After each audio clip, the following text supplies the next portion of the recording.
Alors déjà, je tiens à remercier Renato Pappalardo d'avoir accepté mon invitation à rencontrer quelques élèves de l'école, Ciao Coralie, et d'autres gens du Shiatsu, ou ou des personnes aussi qu'on ne connaît pas et qui se sont sentis appelés par la thématique, par la personne qui enseigne. Renato, j'ai beaucoup d'estime de toi, de ton travail. Et moi, je te connais un peu, mais les gens ici ne te connaissent pas. Et tu as une longue expérience de 30 ans dans le domaine de l'énergétique. Tu veux te présenter et déjà dire qu'est-ce que une cour, comment dire, panoramique de ton trajet et puis me dire qu'est-ce qui t'a amené à explorer cette dimension subtile de l'être humain, le champ Hmm. énergétique.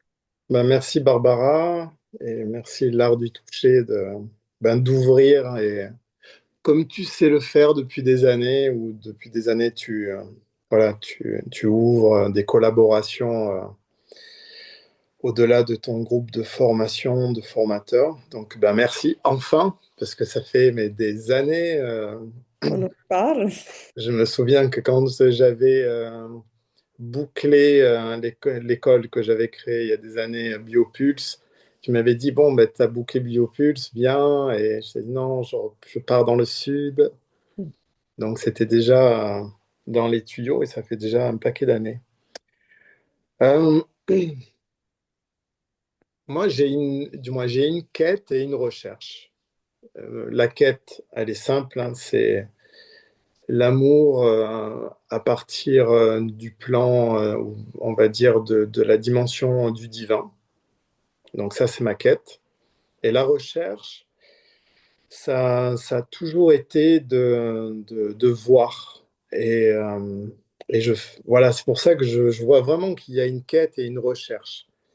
Mm. Et la, le premier, donc oui, j'ai 55 ans et j'ai plongé là-dedans quand j'ai eu 21 ans. J'ai lu un livre en 1991 qui m'avait ouvert, qui parlait de beaucoup de choses et qui m'avait interpellé. Et par l'appel profond, j'ai rencontré moi je dis mon premier guide, souvent j'ai dit mon premier bénéfacteur, et qui m'a vraiment guidé. Les premières lectures qu'il m'a proposées, c'était, et même la première lecture, parce que ça m'est revenu il y a quelques jours, c'était Voir de Castaneda. Et pourtant, on ne prenait pas de substance, tu vois. Donc, c'était en 1991. C'était pas du tout un chaman, hein, ce guide. C'était plutôt un kabbaliste, mais qui était dans une ouverture universelle, pas du tout dogmatique. Et il m'a guidé. C'était un gars qui avait une soixantaine d'années. Moi, j'avais 21 ans. Et il m'a fait travailler sur les ondes de forme, sur les points d'acupuncture, sur les aimants, sur les vertus de l'argile. Du moins, t'imagines, à 21 ans, c'était... voilà, vraiment, vraiment. Une explosion. Et j'ai eu, à 22 ans, j'ai eu une expérience, et je le dis hein, parce qu'il n'y avait pas de drogue et pas de substance, mais j'ai eu une expérience qui n'a pas été que positive. Et heureusement que j'ai eu ce guide qui était lui à Paris, moi j'habitais à Avignon, et qui m'a récupéré et où j'ai eu c'est pas comme un déchirement d'un voile. Et pendant une quinzaine de jours, je voyais beaucoup de choses. À l'époque, j'aurais jamais décrit le plan, mais je sais ce que j'ai vu. Et des années et des années après, bien sûr que ce que je décris, c'est de l'astralité. Je ne vais pas dire que du bas astral, mais de l'astralité. Donc une porte s'est ouverte, mais la quête, elle a toujours été là. J'ai commencé par les arts martiaux quand j'avais 9 ans, avec le karaté-do, avec la voie du Wadoryu, parce que dans le karaté-do, tu as des grandes voies, un peu comme en shiatsu, hein, tu as des grandes voies, mais après, ben, tu as cette recherche universelle qui peut s'élargir. j'ai toujours été attiré par les voies japonaises. Donc, même si j'ai eu ce guide à 21 ans, ben, tu vois, j'ai fait le karaté-do. À 23 ans, il y avait une femme qui était arrivée à Avignon qui intervenait au dojo du centre, qui était un lieu, qui a été un lieu mythique, puisque Marc de Smet, qui est quand même pas mal connu dans le monde de l'édition, bah, était un des associés qui avait créé ce dojo. Et j'ai commencé à me former avec une femme qui s'appelle Nadine Daniel, qui avait vécu pendant 6 ans au Japon, qui avait vraiment suivi la voie de Masunaga. Et je me souviens, parce que c'est elle, hein, du moins, qui me l'a rappelé il y a des années après, j'étais allé la voir et suite à une porte ouverte où elle proposait des, des informations sur le Douyin, le Shiatsu, et j'étais allé la voir à 23 ans, j'avais dit, mais est-ce que votre formation, elle amène l'illumination? Et elle s'était éclatée de rire, s'était vraiment éclatée de rire. Et elle m'a dit, je ne sais pas si ça va amener l'illumination, mais ça amènera de l'équilibre. Et en fait, j'ai plongé dans sa formation pendant des années. D'abord bien le Douyin, après Shiatsu, Masunaga, pendant des années. Et quand tu regardes un petit peu mon parcours, en fait, je ne me suis pas estampillé Shiatsuki. Comme pendant 8 ans, j'ai fait le parcours en psychologie biodynamique et je ne m'estampille pas, on va dire, thérapeute psychocorporel biodynamicien. Comme j'ai fait beaucoup de choses, mais pendant des années, à plonger dans de la recherche. Mais ce qui m'a été donné à voir, hein, c'est que de toute manière, c'est pas le courant religieux qui m'intéresse, c'est le courant universel. Et je vois chaque jour que la création offre que l'ascension d'une initiée ou d'un initié, peu importe le nom qu'il donne à la base de la pyramide, parce que c'est un peu toujours ça, on donne des noms tout en bas pour s'identifier, pour se rassurer, pour se reconnaître dans le clan. Mais ensuite, quand tu ascensionnes, ou ascensionnes, quand tu recherches sincèrement et profondément, il n'y a plus de nom à donner vraiment. L'idée, c'est que tu puisses être disponible, euh, percevoir, capter, ressentir, analyser, et pas simplement ressentir ou pas simplement être aussi dans une alors, je ne vais pas dire une croyance, mais dans un circuit où, parce qu'on te dit que le méridien est là, ben, tout le monde dit que le méridien est là. En fait, ça m'a jamais vraiment. euh, En fait, j'avais un problème avec ça. Ça veut dire que moi, j'étais toujours celui qui demandait mais pourquoi le méridien? Est-ce que Nadine, est-ce que toi, tu vois les méridiens? Est-ce que toi, tu vois les chakras quand j'étais en Inde pendant 4 ans et demi? En fait, ce truc de tout prendre comme tout cuit, non, ça m'intéresse pas. Donc j'ai dû, puisque certains me donnaient des réponses et d'autres, je voyais, parce que je les voyais, j'avais pas besoin d'avoir accumulé un certain nombre d'années scolaires, on va dire, universitaires ou académiques dans la pratique, peu importe, pour voir. Non, non, je voyais quand un des instructeurs ou instructrices euh, nommé à partir d'une source concrète ou est-ce que c'était Oui. mâché et remâché et en fait ça m'intéressait pas, tu vois. Il faut faire attention parce que même dans les approches énergétiques ou dites spirituelles, il y a beaucoup de... ça répète, mais au final, est-ce que tu es en capacité de transformer une charge négative et tu es en capacité de dire merci et pardon malgré les trahisons et malgré les impacts que tu prends dans les épreuves, dans les défis de la vie? Bon, ben voilà, hein. Et ça, je sais que tu es passé par là toi aussi avec le shiatsu, où tu as voulu beaucoup ouvrir et tu t'es pris des contre-coups. Comment tu transformes et comment tu traverses le temps et ce que je trouve sympa, Barbara, c'est que ben, les années passent, Et on voit que quand même, c'est un peu comme certains artistes. Tu peux pas tricher. Tu peux tricher 3 ans, 4 ans, mais quand ça fait 30 ans, 35 ans que tu es là, ça veut dire qu'il y a quelque chose, c'est-à-dire que les autres reconnaissent quelque chose. Donc moi, ma recherche, ça a toujours été de voir et pas juste de dire, ben, l'être humain, il a un corps vital, il a un corps causal, il a un corps astral, il a un corps mental. Ça, c'est sympa, mais j'ai eu besoin vraiment de connecter et d'ouvrir ça. Donc ça, c'est ma recherche. Et quand je dis que c'est ma recherche, c'est une recherche au quotidien. C'est-à-dire, c'est pas uniquement lors des stages que ça se passe. C'est vraiment, c'est dans mon quotidien. Voilà. J'étais perdu, Barbara? Non, tu m'as pas du tout perdu Ah, parce que je me retrouve en toi. Je pense que notre vie est faite de rencontres, des gens qui nous apportent des informations, des formations. ouais. Mais tout ça, ça nourrit notre chemin et nous, on change. C'est ça. C'est pour ça que maintenant, oui, je pourrais dire que j'ai fait des années de shiatsu. J'ai encore mes petites cartes de la fédération française de shiatsu. Tu sais, les cartes vertes. À Eh oui. l'époque, on faisait les réunions. Je me souviens, à la mairie du 11e arrondissement, il y avait Michel Odoul, il y avait Clotilde Poinvillier. Du moins, il y en a. Il faut, voilà, je te parle de ça, t'imagines, c'était peut-être en 2000.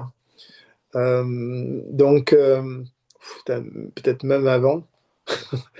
Et en fait, la proposition de collaborer avec toi, c'est parce que je vois que dans ton école de l'art du toucher, même si tu as l'esprit shiatsu, tu vois, qui enveloppe, qui contient, mais tu es dans une, une évolution. Pour moi, que ce soit le shiatsu ou n'importe quel type de voix, elle ne devrait pas être uniquement inscrite Dans la sur de la pratique. mémoire antérieure qui est morte, mais elle devrait être connectée aux idées nouvelles de l'avenir par rapport à maintenant et vers ce vers quoi on tend. Ça veut dire éveiller les potentiels de l'être, de l'esprit, de l'âme. Alignons tout ça. Renato, je te remercie pour ça. Bah Parce oui. que vraiment, il y a des gens qui sont attachés à la tradition et moi, comme toi, je regarde devant. Je me retrouve tellement dans ce que tu dis. Ben, en fait, je me suis toujours demandé à quel moment une tradition avait commencé à être appelée tradition. Parce que ça m'a beaucoup travaillé. Est-ce que C'est bon. à l'époque de l'innovation d'un génie comme Masunaga, parce que pour moi, Masunaga, ça fait partie des génies, hein, et il y en a, des Wilhelm Reich, des Gerda Boysen, du moins, ce sont des génies qui ont osé amener des idées nouvelles, qui, de toute manière, quand un être, une femme, un homme amène des nouvelles idées, ben, de toute manière, il est vraiment au fait qu'il va rencontrer des gens qui vont le valider, des gens qui vont se mettre en opposition et d'autres, un troisième groupe qui s'en fout. Voilà. Bon, ça, je dirais que c'est le, ce qui attend toute personne qui se met à la lumière. Donc, un thérapeute, un praticien, une formatrice, un animateur, une animatrice, du moment que tu te mets à la lumière, tu sais que certains vont t'aimer, d'autres vont te jalouser et d'autres, ils s'en foutent. Donc ça fait partie des trois grands groupes de l'humanité. Et c'est pour ça qu'il y en a qui ne vont pas à la lumière et qui ont des mains en or, qui ont des perceptions, mais ils n'arrivent pas à franchir le pas parce qu'ils ont une prémonition qui vont se faire rentrer dedans. Et je confirme, au début de notre carrière humaine, quand on ose, on se fait rentrer dedans. Et en fait, c'est initiatique. Moi, ce que j'ai observé, c'était des initiations sur le plan physique, ce sont des initiations sur le plan émotionnel, ce sont des initiations sur le plan mental, et ensuite on accède à d'autres niveaux, et on voit qu'on dirait que la vie, elle nous lâche un peu au bout d'un moment, parce que on a été persévérant, audacieux, courageux, et que malgré les obstacles, malgré les critiques, malgré eh ben, ton intuition a pu être préservée, protégée, parce que c'est ça, hein, on suit une idée qui vient vraiment souvent de la conscience intuitive. Et malgré que certains soient pas contents, alors au début c'est les parents, les amis, mais t'es fou de faire ça, mais qui va faire? Oh là là, mais un peu bon, tu le sais puisque tu vis dans un monde d'artistes aussi, euh, il faut traverser des épreuves pour être validé. Donc, dans ta proposition, quand tu m'as dit, bon, qu'est-ce que tu veux proposer? Ben, je t'ai dit, on va combiner par rapport à l'esprit de l'école deux aspects. Pour moi, les deux aspects, c'est les mêmes que j'amène dans mon école depuis des années. C'est l'aspect travail sur soi à partir du point de vue énergétique, et je vais l'expliquer, et se mettre au service de l'autre, donc traiter et accompagner de façon, on va dire, à restructurer et revivifier les centres énergétiques, les corps subtils, en passant par le corps physique. Voilà. Pour moi, tout ce qui peut passer par le corps physique, même si on travaille sur le plan subtil, tant qu'on peut passer par le plan tangible et matériel, ben on y va. Voilà, ça c'est important parce que ce que j'ai découvert avec les années de pratique et d'exploration, c'est qu'on est dans une époque où il y a deux niveaux. Alors, je sais que ce que je vais dire là, peut-être pour certains, ça peut être abstrait, mais ça peut être subtilement perceptible au bout d'un moment selon le travail qu'on se propose. Hein. Donc, je dirais même si c'est abstrait, ben, continuez à affûter votre organe de perception et votre outil de contact, et à un moment, ben, vous verrez ce que je dis. Mais pour moi, on est dans une époque où il y a d'un côté le plan mental supérieur qui attend d'être développé, et je ne parle pas du mental inférieur, celui qui fait tourner en bourrique, et d'un autre côté, on a tout un aspect au niveau de la biologie, au niveau de la cellule, qui attendent de révéler des trésors. Et quand tu étudies un peu les corps subtils, pas un peu, mais beaucoup, tu vois que les plans du haut mental et de l'ADN et de la cellule sont en lien. Donc, quand tu informes la cellule, ben, tu actives le plan du mental supérieur. Quand tu fais vraiment un travail très spécifique au niveau du mental supérieur, ben, certains, certains sportifs de haut niveau, des gars comme Djokovic, ben, font ce travail. Et ce qu'on observe, c'est que quand tu développes ce plan du haut mental, eh ben, tu as accès à la régénération, puisque la régénération, ben, c'est un travail au niveau de la cellule. Hein, c'est pour ça que les sportifs bossent à travailler sur ces niveaux, du moins les sportifs de haut niveau, et qui n'ont pas que des coachs mentaux, hein, mais qui ont des préparateurs très spécifiques, de façon à ce que quand ils se blessent, ils puissent vite régénérer. Mais au-delà uniquement de la blessure pour la régénération, c'est surtout que la conscience anticipative qu'un, qu'un, on va dire qu'un sportif de haut niveau a besoin pour faire la différence, parce que arriver à un certain seuil physique, les athlètes, les joueurs se valent tous quasiment. Tu vois, mais qu'est-ce qui fait la différence entre l'un et l'autre? C'est un peu comme dans les arts martiaux, c'est qu'il y en a un qui voit le coup une demi-seconde avant. Donc ça veut dire qu'il a accès à l'intuition. Et l'intuition, ben, ça fait partie du cinquième niveau, donc ce qu'on appelle le mental supérieur. Et Ok. c'est ça qui fait la différence. Donc, développer le mental du haut, ça nous donne et de la régénère, ça nous donne de la conscience anticipative. Ça veut dire que quand tout le monde panique et que tout le monde va à gauche, eh ben, toi, tu vas à droite.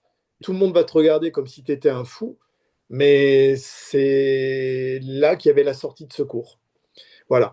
Pourquoi? Parce que la conscience anticipative, l'intuition, le cinquième niveau du mental supérieur, ben, est déjà un accès à la glande pinéale.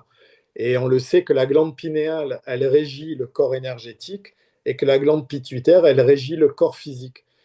Donc, si je reste coincé dans la glande pituitaire, eh ben, je demande toujours à mon corps physique et à mon système nerveux et à mon système glandulaire de répondre des sollicitations pour lesquelles il n'est pas organisé.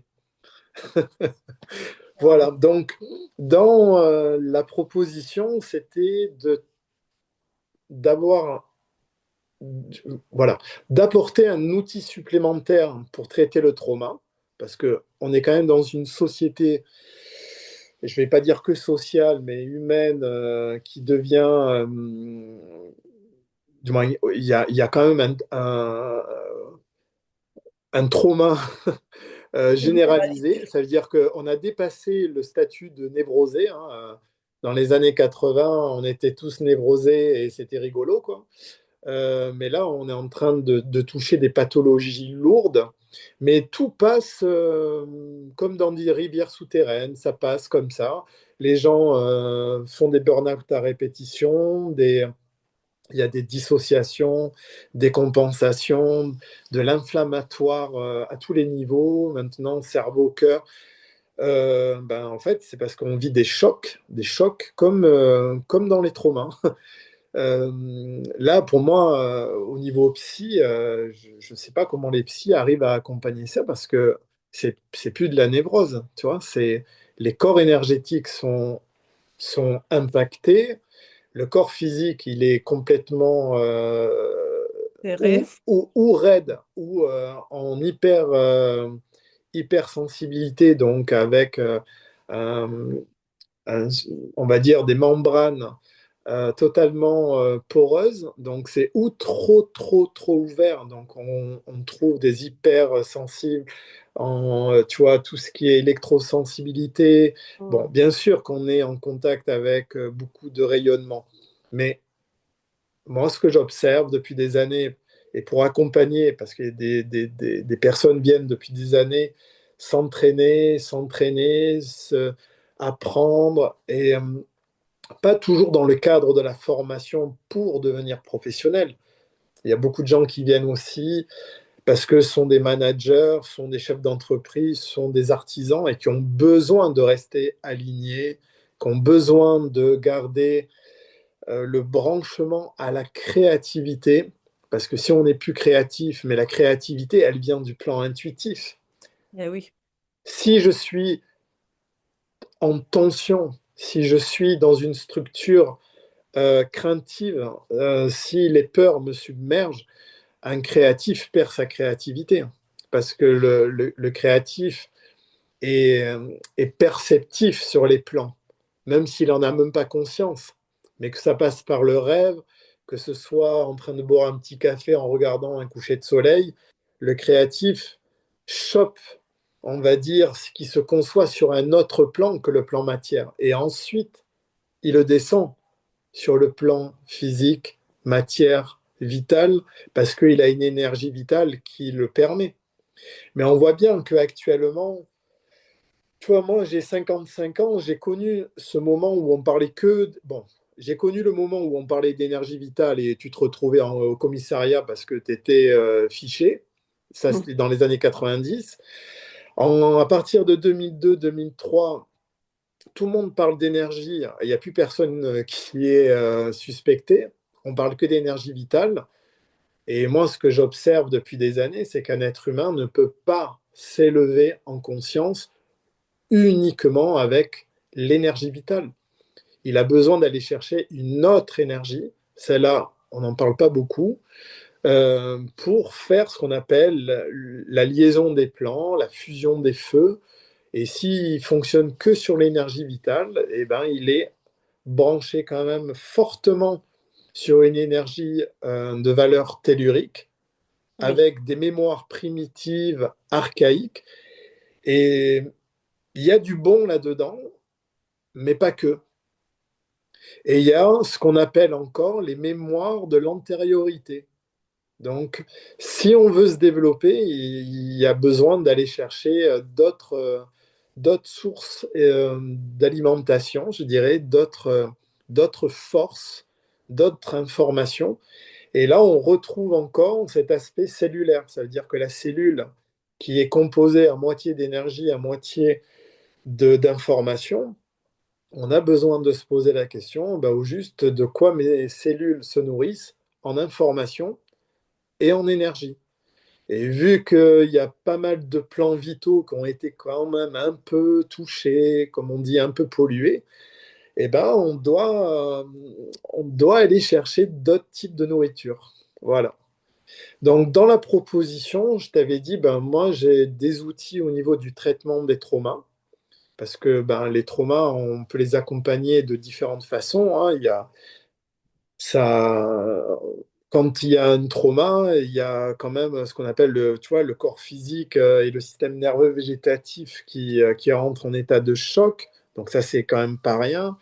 Il y a le corps mental, tu vois, qui rentre en sidération et qui se fige, tu vois. Donc, on a besoin de travailler et sur le plan mental et sur le plan physique.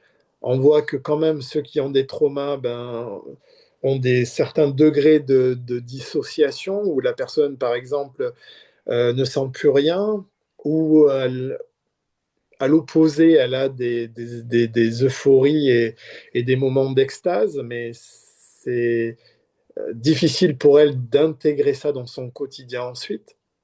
On trouve ça quand même pas mal avec des gens aussi qui ont fait des expériences avec des substances, hein, des psychotropes, et qui ont du mal à intégrer, digérer et restituer au quotidien.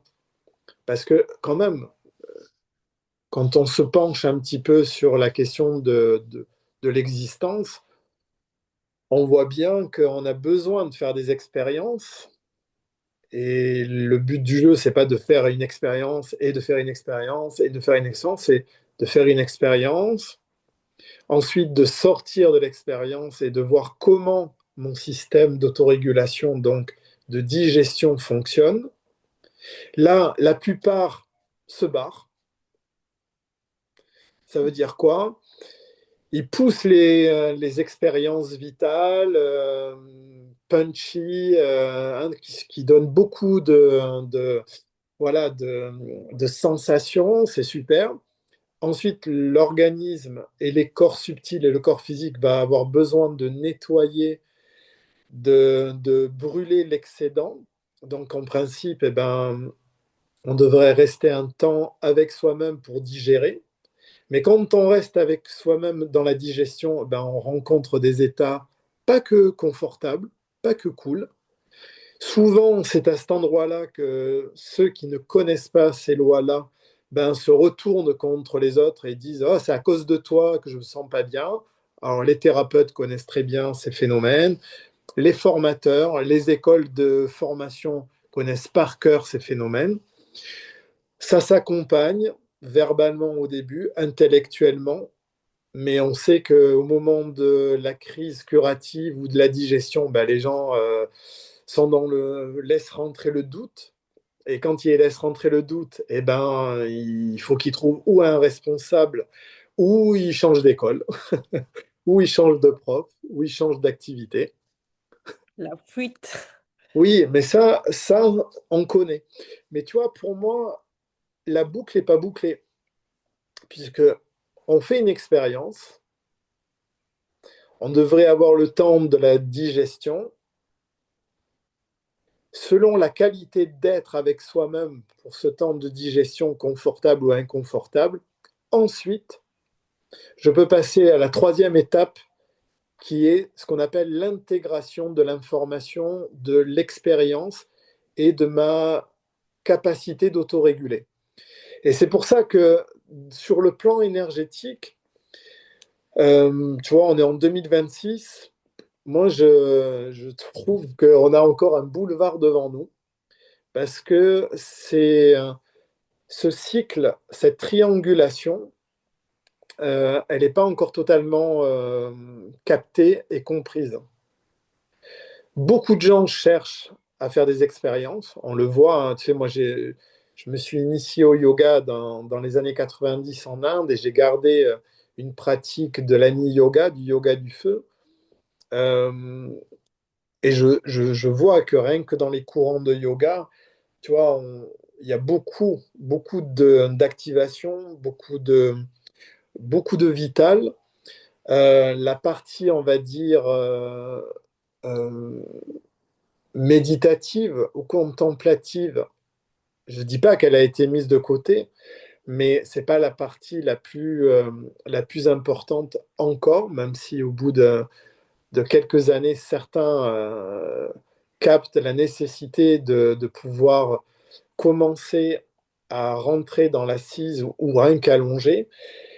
Et là, on voit que sur le plan psychique, c'est pas facile, puisque quand on commence à passer dans le mode méditation au niveau du yoga, on voit que notre pensée, elle est erratique, qu'elle n'est pas maîtrisée, qu'on ressasse. Donc, c'est pour ça qu'on retourne vers le corporel.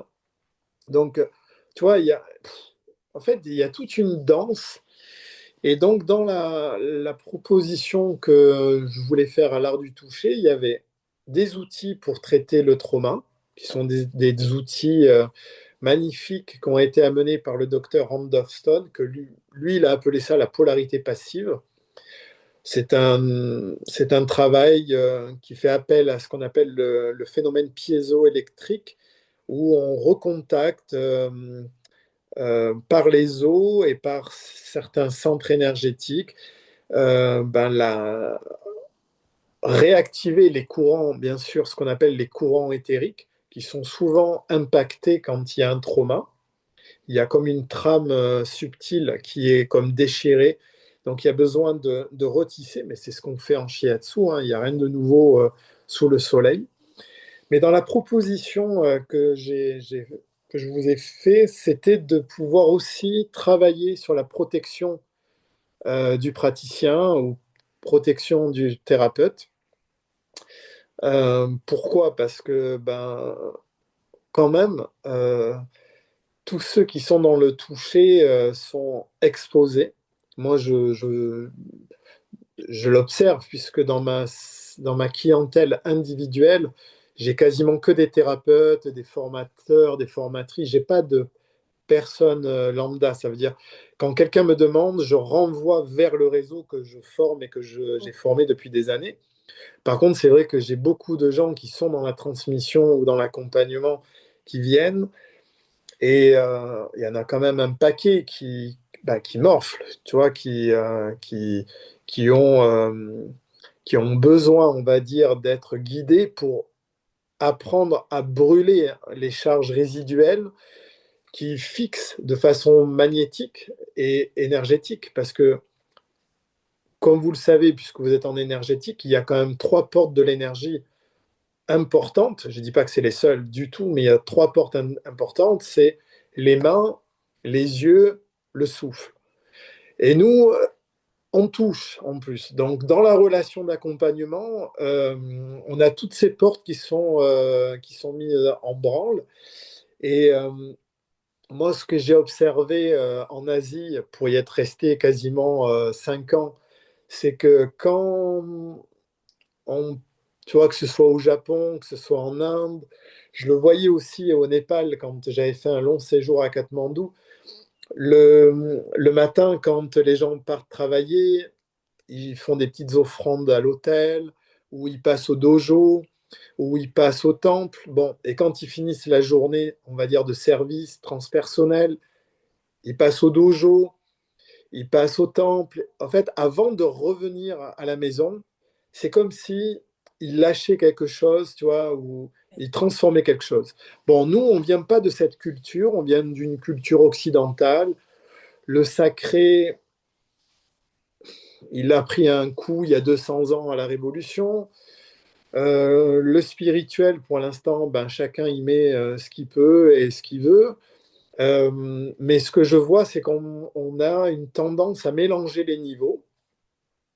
Et il y a beaucoup de gens qui accompagnent toute la journée et qui rentrent à la maison directement sans avoir pris le temps de brûler l'excédent qui a été, on va dire, mis en mouvement dans la journée. Moi, ce que j'observe, je vais juste parler des masseurs, mais je mets dedans les shiatsuki, hein, parce que je ne vais pas faire des distinguos, masseurs, massothérapeutes, Oui, shiatsuki, ayurvédique. Non, non, c'est tous ceux qui touchent.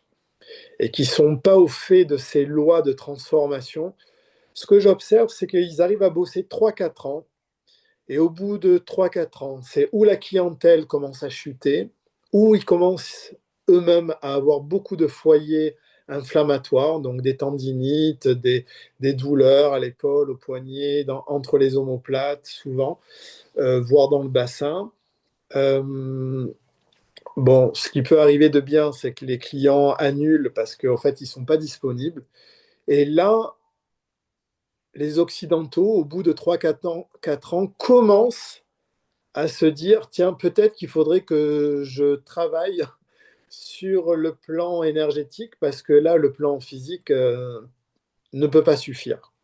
Tu as beau apprendre tes protocoles par cœur, tu as beau apprendre ta théorie d'accompagnement par cœur, tu as beau apprendre les concepts de méridien, de roue, ok, mais si tu n'actives pas ton double éthérique et si tu n'arrives pas à faire un peu le vide au niveau du mental, quand tu rentres chez toi, le soir, la nuit, tu n'arrives plus à dormir, tu as toujours tes clients avec toi dans ta chambre, du moins ça devient compliqué de définir les niveaux de ton existence. Et ce que ça crée, c'est une lassitude, une perte de goût, une perte de sens, une perte de créativité, une perte de puissance. Je ne parle pas du pouvoir de certains. Non, non. Je parle d'une perte de puissance vibratoire, fréquentielle, qui, en principe, quand la personne vient te voir dans ton cabinet, et on voyait ça, je recite Masunaga. Masunaga, au début, il faisait l'ampuku. À la fin de sa carrière, il n'avait plus besoin de faire l'ampuku avec ses mains. Les gens se posaient, du moins, les gens se posaient à côté de lui et ils pouvaient percevoir. Et tu avais le glouglou dans le viscéral. Il y avait la régulation qui se faisait. Donc, on voit bien que c'est pas uniquement le corps physique qui influence et qui va traiter, mais ce sont toutes tes coques souples et circulantes qui permettent déjà de rentrer en interaction avec tes élèves, avec tes participants, avec tes clients, avec les personnes qui sont là. Donc, moi, du moins dans notre école, ça fait partie, on va dire, du cahier des charges, des stages et des formations. Je sais qu'au début, les premiers, du moins sur les premiers stages, il y en a qui râlent. Tu sais, ils disent, oh non, mais quand est-ce qu'on fait la technique? Et quand est-ce qu'on fait la technique? Je dis, mais vous inquiétez pas, je vais tout vous donner, vous pouvez me dépouiller, il n'y a pas de souci. Et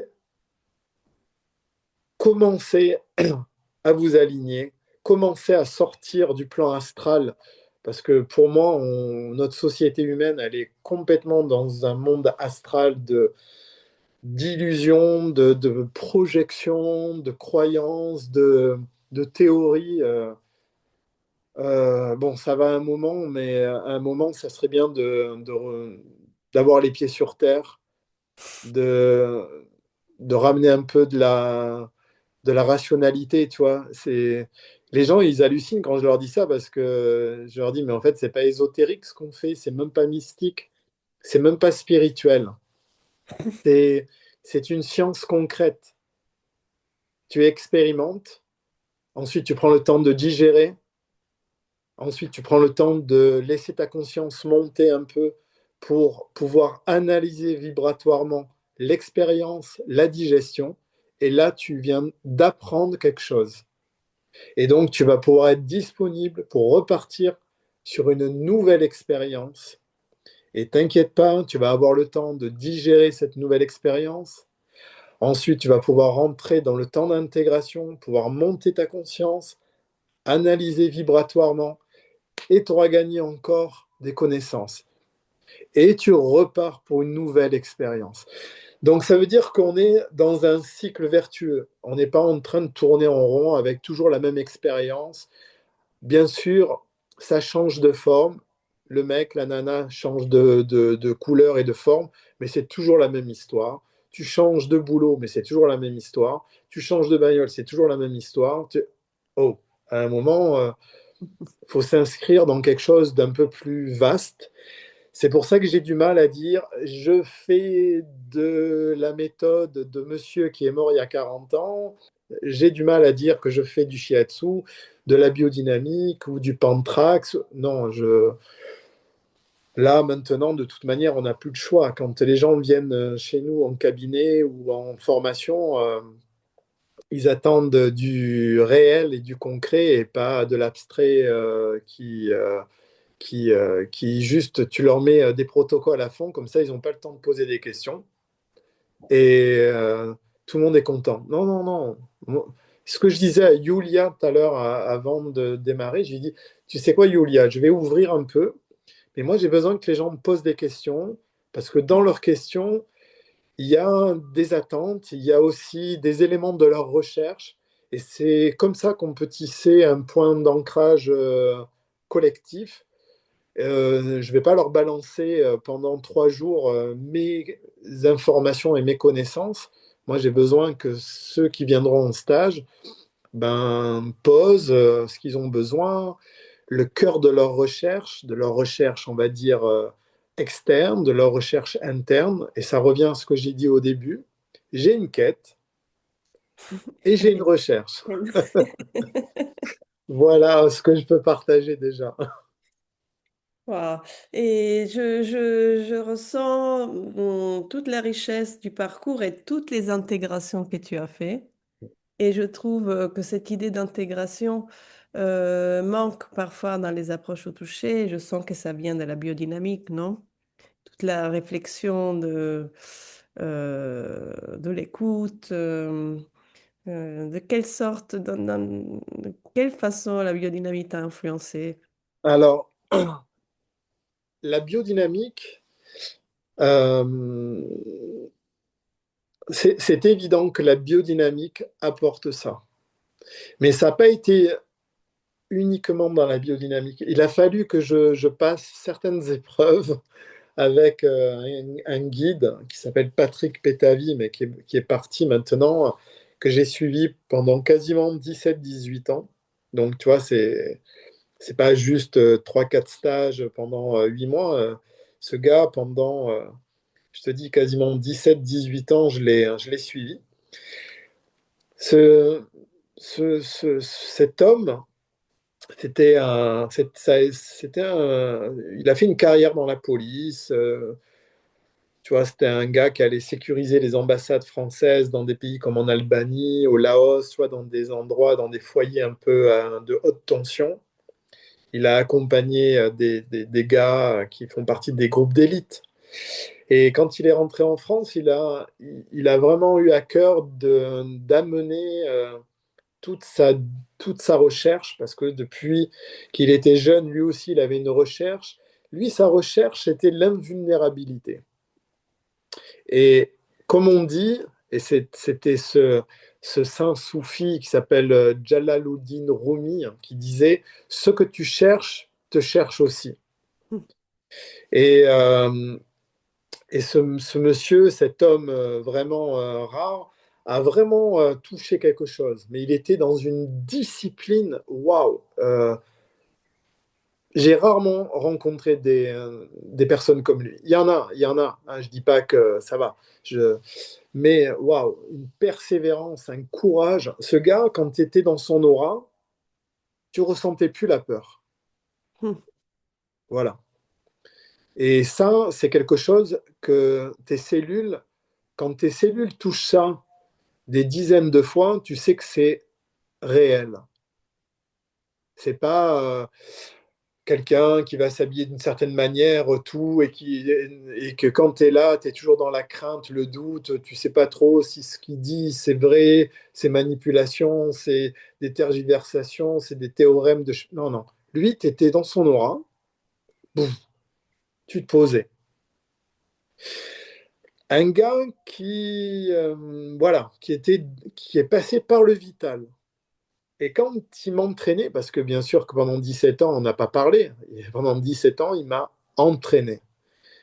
Lui, il s'est nommé préparateur mental pour les sportifs, mais pas que pour les sportifs de haut niveau. Il a eu vraiment des gars qui ont été très connus, qui ont fait des carrières internationales. Et voilà, il s'est appelé préparateur mental pour, je pense, passer comme ça, hein, tu vois, pour être disponible et voilà. Euh, mais quand tu le voyais nous faire bosser, ou quand il me faisait bosser, on travaillait dans une qualité du féminin qui dépasse l'entendement. Et tu vois, l'intégration, c'est pour moi le féminin sacré. Tu vois, on entend beaucoup parler de féminin sacré, si, ça. Bon, ok. Pour moi, le féminin sacré, c'est quelque chose, bon, déjà qui est en découverte, puisque, tu vois, on est en train de passer, on est en train de faire une transition entre l'ère du poisson, qui a duré 2000 ans, et on est en train de passer à l'ère du Verseau. On n'est pas encore au cœur de l'ère du Verseau. On rentre dans l'ère du Verseau depuis 200-300 ans. Il y en a qui disent même moins. Mais bon, l'ère du poisson, ça a vraiment été l'ère du plexus solaire, tu vois. Ça a été vraiment l'ère où on a développé le centre énergétique du plexus avec tout le plan astral émotionnel. Mm. Et c'était super.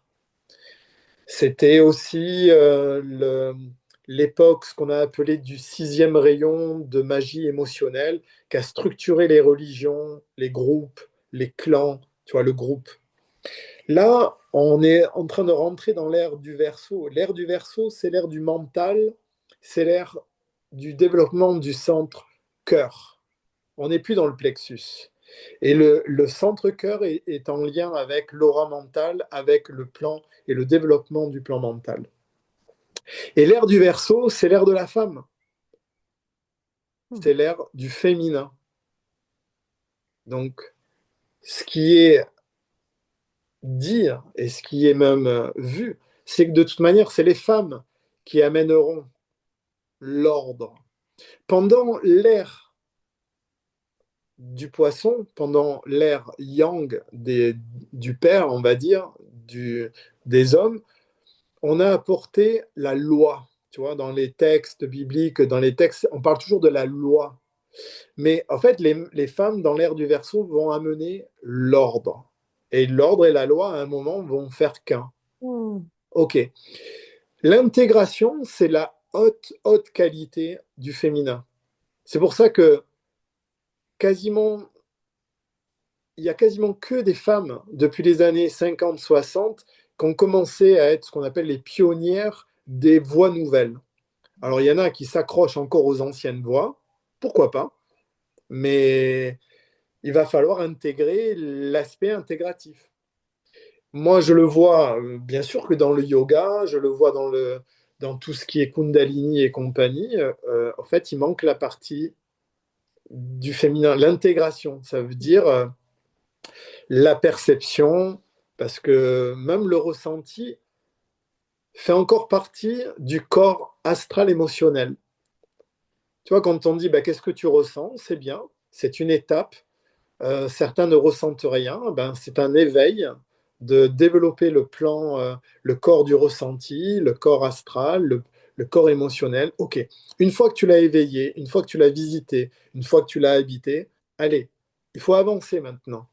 Et là maintenant, on va vers le plan de la perception. Tu vois, c'est plus du ressenti, c'est de la perception. Et pour percevoir, il va falloir apprendre à lâcher prise.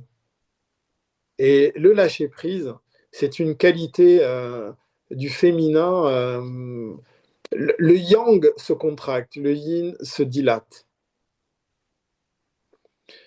Donc, moi, dans les propositions que je vais faire, du moins avec toi et que je propose, il y a toujours cette dimension de l'intégration. Mais je sais que c'est une dimension qui vient déranger. Il y en a beaucoup qui en parlent, mais il n'y en a pas beaucoup qui osent l'amener parce que c'est un espace très étrange au début, l'intégration. Et pourtant, c'est parce que je vis l'intégration que je peux grandir. Ou sinon, on est toujours en train de répéter les expériences. Je commence à digérer, c'est inconfortable, et hop, je coupe la digestion pour vite repasser dans une nouvelle expérience. L'intégration, ce que j'observe depuis quelques années, c'est que ça me permet de commencer à ouvrir le plan psychique. En fait, tout le monde, et tu le sais, Barbara, puisque les gens viennent en stage, ils te disent, moi, je veux comprendre. Bah, tu dis, bah, tu veux comprendre, alors il va falloir que tu éveilles le plan psychique. Mm. Et alors, ce qui est intéressant pour éveiller le plan psychique, c'est que si je prends un exemple, je vis un événement qui vient me travailler. Je ne parle pas d'un trauma, mais allez, tu vis une séparation, tu vis une trahison, mais je ne parle pas dans le sens traumatique. Hein, ça fait partie des épreuves de la vie. Qui n'y est pas passé, quoi. On, on, on rencontre la souffrance. La plupart du temps, qu'est-ce qu'on fait? On veut couper cette souffrance. On veut comprendre cette souffrance, on veut la couper. Donnez-moi la pilule magique pour couper. Je ne veux pas sentir cet inconfort. Et c'est là où il y a quelque chose qui est dommage, c'est que si on arrivait à rentrer dans la souffrance et à suivre, puisque rien n'est permanent sur ce plan, on verrait que la souffrance nous amènerait à visiter d'autres plans. Mais le problème, c'est que rester avec quelque chose d'inconfortable, c'est trop confrontant. Alors, on trouve une stratégie d'évitement. Évidemment, évidemment, complet. Et c'est parce qu'on évite qu'on n'arrive pas à boucler totalement la boucle de ce qu'on a à apprendre, à capter, à intégrer pour passer sur une nouvelle expérience. Et ça, je sais que les gens intellectuellement arrivent à l'entendre, sauf que quand tu es dans la sensation inconfortable, euh, vu qu'il y a souvent derrière trop de souffrance au niveau du plan physique, avec cette peur de mourir physiquement, et de l'autre côté, de l'agitation au niveau du plan psychique, avec cette crainte de devenir fou, ben, les gens coupent tout parce qu'ils n'arrivent pas à franchir ce seuil. C'est pour ça que vous êtes là. Hein. Tu sais, le shiatsu, pour moi, il prépare les initiations, toutes les voies que toutes ces personnes ont amenées. En fait, elles sont là pour restructurer le corps énergétique, pour prendre soin du corps physique, pas pour le corps physique. Mais le corps physique est le point d'ancrage de la structure véhiculaire de l'âme et de l'esprit. Donc, il faut qu'il reste le plus aligné possible, le plus disponible possible, le plus propre possible. C'est pour ça que pendant des années et des années, dans les approches, dans les pratiques, on fait que du nettoyage, du nettoyage, du nettoyage. Et on se rend bien compte qu'au début, on rajoute des protocoles, on rajoute de l'information, on rajoute. Et au bout d'un moment dans notre pèlerinage, on se dit, mais je vais arrêter de rajouter et maintenant je vais me dépouiller et je vais enlever. Et je vais enlever. Et c'est étrange quand même, cet apprentissage, parce que au début, on accumule, et au bout d'un moment, on se rend bien compte qu'il va falloir vider, vider, vider. Oui, on a trop. Voilà ce que je peux dire. J'ai regardé l'heure, je vois qu'il est quasiment 19 heures et j'ai pas ouvert aux questions. Donc moi, j'aimerais bien Ben qu'il y oui, ait quand moi même aussi. une ou deux questions.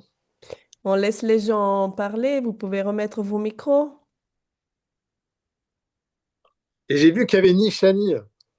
Est-ce que je me suis trompé? Est-ce que c'est Nishani que je connais? Ah. Moi, je veux bien poser une question. Oui. Bonsoir, c'est Florence, enchantée.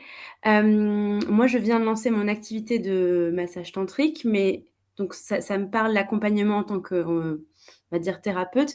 Est-ce que c'est une formation qui est vraiment à l'intention des thérapeutes ou c'est aussi pour nourrir sa propre pratique dans sa propre gestion des traumas? Ah oui, oui, oui, Florence, pas d'exclusivité pour les thérapeutes. Non, non, c'est là ce que je propose, ça vient vraiment, je dirais, alimenter et nourrir différents niveaux. parce que avant que je sois ou que tu sois accompagnante, tu es, on va dire, un individu qui tend à l'individuation, pas à l'individualisme, hein, mais à l'individuation. Donc, tu as besoin, on va dire, de mieux définir les niveaux pour pas te planter. Et que tu appelles ça massage tantrique ou accompagnement psychocorporel, énergético-somatique, peu Mhm. importe, ce type de programme, voilà, je sais que ça va, tu collecteras et tu récolteras ce qui est bon et je dirais au prorata de ta disponibilité sur le moment. Parce que tu viendrais là sur ce stage et on se reverrait dans 4 ans. Vu que tu évolues, que tu captes, que tu épanouis ton champ, parce que ta génération, le champ de perception est lié. Et ça se voit. La seule chose que vous devez entendre, c'est que vous devez brûler la crainte. Ça veut dire qu'il va y avoir des seuils à des moments qui peuvent comme faire rebrousser chemin ou tu vois, des impacts, peu importe de la provenance, mais qui peut recroqueviller, on va dire, et dérouter vers l'astral émotionnel. Alors que franchement, peu importe le nom que tu donnes, tu vas devoir voir l'individu que tu as en face de toi. Mhm. Et pour moi, c'est pas la technique que tu utilises, c'est la maturité de conscience de l'individu que tu accompagnes. Parce que tu vois, tu parles du massage tantrique. euh, Quand les gens viennent, ou je vais te donner un autre exemple. Quand les gens viennent juste pour du massage et qui nous disent ouais, moi je veux que vous rentriez dedans, profond, tout. Ok, je regarde la structure physique, je regarde la structure caractérielle, donc qui est liée à la personnalité. Je regarde la structure énergétique et je demande à voir se manifester son niveau de conscience. Pourquoi? Parce que ce que je disais tout à l'heure, quand on échangeait avec Barbara, c'était est-ce que cette personne est apte et en capacité d'encaisser la circonvolution qui risque de libérer, et pas que sur le plan émotionnel, mais de libérer une charge qui est encapsulée du corps physique au corps causal.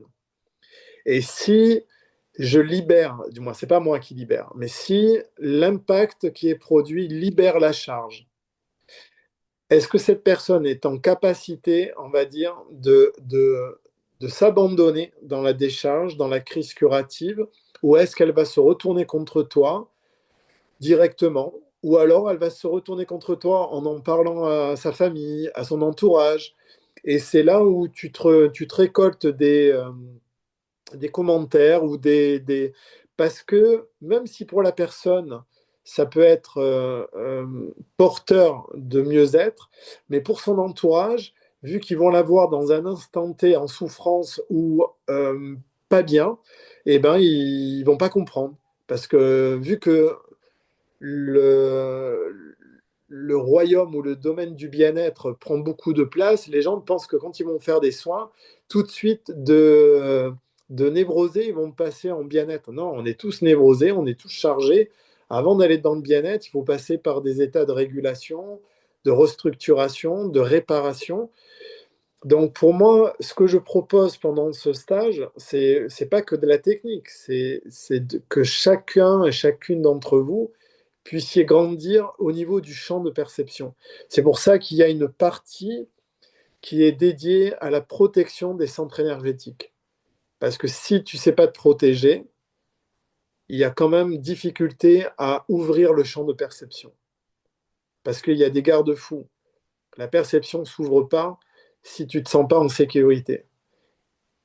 Ça marche? Yes, merci beaucoup. Merci Florence.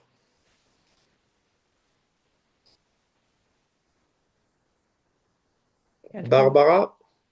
Je demandais si quelqu'un d'autre veut prendre la parole. Tu as dit tellement de choses, il y aurait des milliards de questions. Moi, je voulais faire. Bonsoir tout le monde. Bonsoir Renato. Je voulais Oh, te faire. Je voulais te faire un petit coucou et te dire que ce matin, c'est curieux parce que j'ai revu la polarité passive. Je me dis, ah tiens, je vais prendre mon carnet et voir ça, tu vois. Et quand j'ai vu le lien, le message et tout, je me dis, ah, je vais, euh, je vais me connecter ce soir. ah, bah merci Nathalie. En tout cas, c'est toujours un plaisir de t'entendre. Bah merci. Bah merci. Merci. Bonne soirée. Je sais pas, c'est quelle heure à la Réunion? Non, il y a. Il est 22 heures. Ah, ok. Ok, 22 heures. ça marche. Ouais, ça va encore. Ouais. Merci pour ta fidélité alors. Merci. Merci. Ah, elle est à La Réunion. Oui, Nathalie, elle a fait tout le cursus Energy Balancing Therapy et qui dure longtemps. Et à un moment, on voit cet aspect-là. Bon, bien sûr qu'il y a toute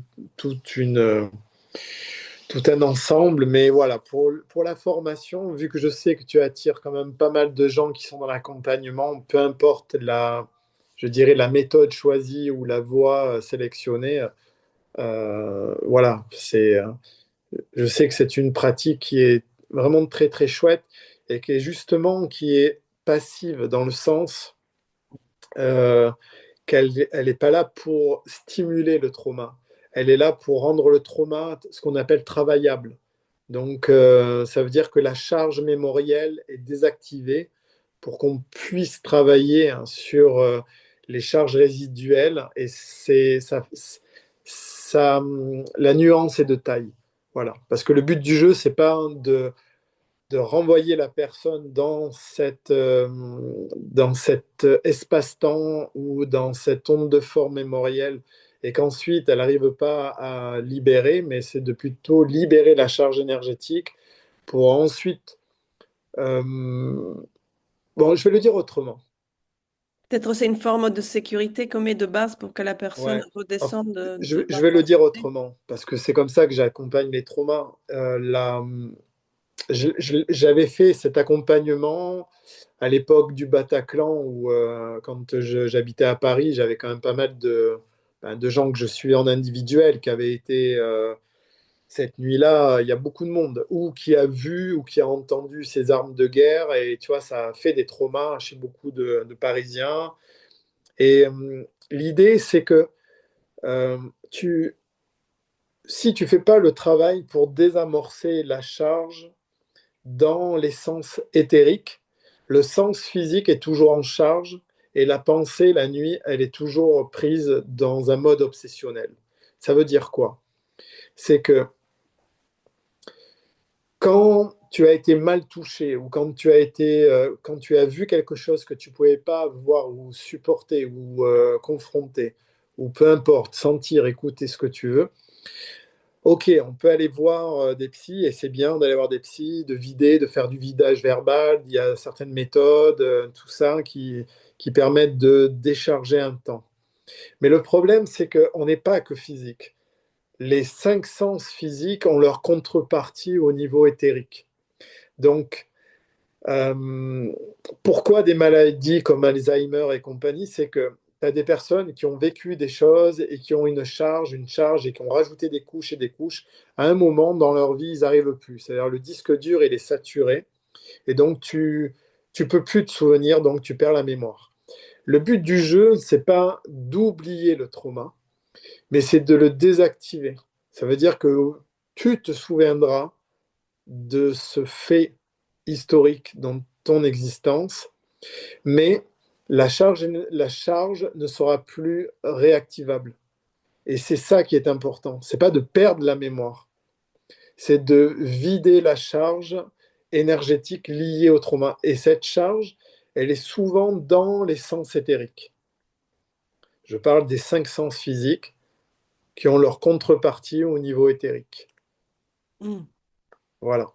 Puisque c'est la dimension énergétique qui crée la dimension physique. C'est pour ça que tout à l'heure je parlais de la cellule au début de notre échange. Ce sont les cellules qui créent l'aspect tissulaire matériel. C'est pas les tissus qui créent de la cellule. On est d'accord jusqu'à là. Mm. Oui. C'est pour ça que quand on commence à travailler sur la cellule, ça y est, on est déjà en train de travailler à partir des corps énergétiques, puisque ce sont les cellules qui créent des tissus. Pourquoi je peux régénérer une blessure ou on va dire un trauma corporel par la cellule? C'est parce que la cellule, quand tu la réinformes, eh ben, elle va retrouver l'onde de forme originelle et elle va retrouver et elle va réimprimer dans le tissu ben, le plus juste et pas juste le trauma. Que si j'attends de passer que par le plan matériel, ben, la cellule s'appauvrit et se fatigue. Et j'ai beau mettre toutes les crèmes que je veux et toutes les techniques vitales physiques, la cellule n'est pas vraiment impactée, quoi. Voilà. Bon, super. Et je crois que le temps est terminé. On a même dépassé de 10 minutes. Et je veux pas trop te retenir. En tout cas, c'est passionnant. Je pense que c'est vraiment une nouvelle dimension que peu de gens peuvent rencontrer dans une formation classique.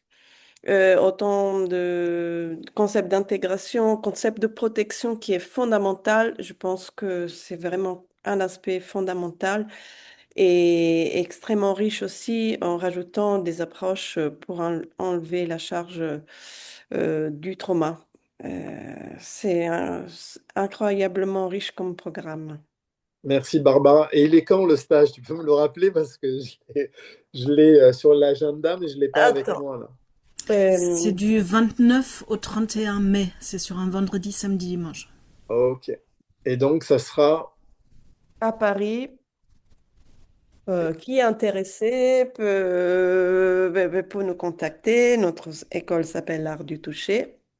Et vous enverra des informations. Ce sera, je crois, au dojo de Montreuil. Un Très bien. grand dojo d'arts martiaux. On pourra se rouler par terre, il y a plein de place. Super, ça va, c'est très bien pour faire ce type d'exploration et de pratique et d'expérience. Ben, je te remercie Barbara, merci Au Julia revoir, pour l'aspect Renato. technique aussi, et Non, Merci merci à à toi, Renato, tous. Renato. merci Merci d'avoir pris ce à tout le temps, monde. vraiment. C'est très important. C'était super. Merci, merci. Ben, merci à toutes et à tous qui étaient présents que j'ai pas vu. Et je ne sais pas si c'est Nishani que je connais, mais bon, merci Nathalie, merci Florence pour ta question et ben, peut-être à bientôt.